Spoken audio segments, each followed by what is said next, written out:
Mindanao, Eagle! May mga nagpost at nagsabi na natupad na ang hula ni Nostradamus. Oo, naniniwala ko sa hula ni Nostradamus.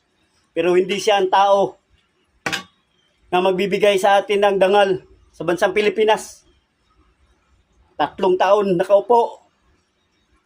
Anong isyo? Kurap.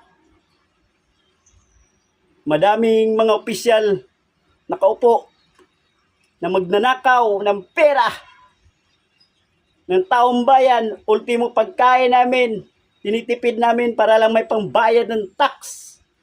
Bawat araw, nagtatrabaho kami para lang may pangsweldo sa inyo, mga opisyal na yan. Tapos sabihin nyo, kawawa ang taong bayan. Oo, naniniwala ako sa hula ni Nostradamus.